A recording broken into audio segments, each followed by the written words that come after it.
Hello everyone, welcome to my channel Joy of life. అందరూ బాగుండాలి, అందులో నేను ఉండాలి, ఈశ్వరేచ్ఛ.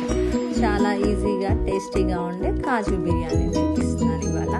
అండ్ దీనికి స్టవ్ వెలిగించేసి ఒక గిన్నె పెట్టుకోవాలి. నేను ప్రెషర్ కుక్కర్లో కుక్ చేస్తున్నాను. నార్మల్ గిన్నెలో అయినా కుక్ చేయొచ్చు అనమాట.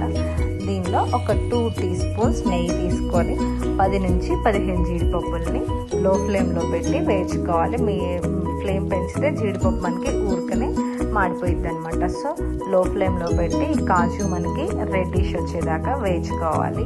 అండ్ దీనిలో తక్కువ ఇంగ్రీడియంట్సే పడతాయి కాజు బిర్యానీ కాబట్టి మనకి ఈ జీడిపప్పు వేగాక దీన్ని ఒక బౌల్లో తీసేసుకొని పక్కన పెట్టుకున్నాం అనమాట.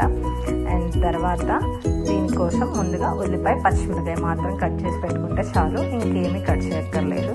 తర్వాత 2 టేబుల్ స్పూన్స్ ఆయిల్ యూజ్ చేసి అందులో మన మసాలా దినుసులు ఉంటాయి కదా, బిర్యానీ మసాలా దినుసులు, వాటిని వేసి ఒక్క నిమిషం అట్లా వేయించుకుందాము.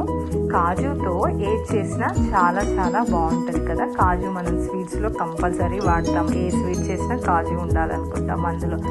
సో హాట్లో కూడా వేస్తారు కాజు, లైక్ బూందీ, ఏదైనా మనం కర్రీస్ ఉంటాయి కదా, కొన్ని కర్రీస్ పకోడీస్, వాటిలో కూడా బూందీ క్యాటరింగ్ స్టైల్ వాటిలో కంపల్సరీ కాజు వేస్తూ ఉంటారు మనకి. అండ్ సన్నగా ఇట్లా ఒక మీడియం సైజ్ ఆనియన్, చిల్లీస్ ఒక 2 చిల్లీస్ తీసుకొని సన్నగా తరిగి పెట్టుకొని వాటిని కూడా వేయించుకోవాలి. ఉల్లిపాయలు కొంచెం బ్రౌన్ కలర్ వచ్చేదాకా వేయించుకోవాలి. అండ్ దీనిలోనే ఒక 10 జీడిపప్పులు వేయించుకున్నాం అనమాట. ఎందుకంటే మనకి ఇవి రైస్తో పాటు ఉడికిపోతాయి కదా జీడిపప్పులు, సో మెత్తగా అవుతాయి. అండ్ రైస్కి ఆ కాజు ఫ్లేవర్ అనేది చాలా చక్కగా వచ్చి తినేటప్పుడు ఆ స్మూత్నెస్ అనేది మనకి కాజుకి యాడ్ అయ్యిద్ది అనమాట. ఈ జీడిపప్పు వల్ల వేడిగా తింటే అసలు ఏమీ పక్కన ఎక్స్ట్రా కర్రీ అక్కర్లేదు, ఉట్టి బిర్యానీ తినేసినా చాలా బాగుంటుంది. ఏ వెజిటేబుల్స్ ఇందులో యాడ్ చేయకుండా ఉంటేనే ఈ కాజు ఫ్లేవర్ అనేది మనకి పర్ఫెక్ట్గా ఉంటుంది. రైస్ వెజిటేబుల్స్ ఏది యాడ్ చేసినా కొంచెం ఈ కాజుని డామినేట్ చేసినట్టు అయిపోతుంది అనమాట. సో నో వెజిటేబుల్స్ అనమాట.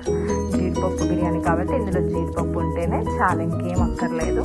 దీనికి ఒక ఫ్రెష్గా అల్లం వెల్లుల్లి పేస్ట్ కూడా మనం రెడీ చేసి పెట్టుకోవాలి ముందుగా. అండ్ ఈ ప్రాసెస్ అంతా స్టార్ట్ చేయకముందే ఇదిగో 1.5 టీ స్పూన్ అల్లం వెల్లుల్లి పేస్ట్ పచ్చివాసన పోయేదాకా వేయించుకోవాలి. దీనికి ముందుగా ఈ ప్రాసెస్ స్టార్ట్ చేయకముందే ఒక గ్లాస్ రైస్ శుభ్రంగా, 1.5 గ్లాస్ రైస్ నాకు ఈ క్వాంటిటీ, శుభ్రంగా 2-3 సార్లు కడిగి పక్కన పెట్టుకుంటే ఇదంతా అయ్యేలోపు రైస్ నానిపోయింది. 1-2 గ్లాసులు నీళ్లు పోసుకొని ఒక 3 విజిల్స్ వచ్చేదాకా పెట్టుకొని ప్రెషర్ పోయాక సర్వ్ చేసుకుంటాం. మనం వేయించుకున్న జీడిపప్పులు ఉన్నాయి కదా, వాటిని ఇప్పుడు ఇట్లా పైన పెట్టుకొని కొద్దిమంత గార్నిష్ చేసుకుంటే చాలా బాగుంటుంది. మెత్తగా నేతిలో వేసిన కరకర తగులుతా. Thanks for watching.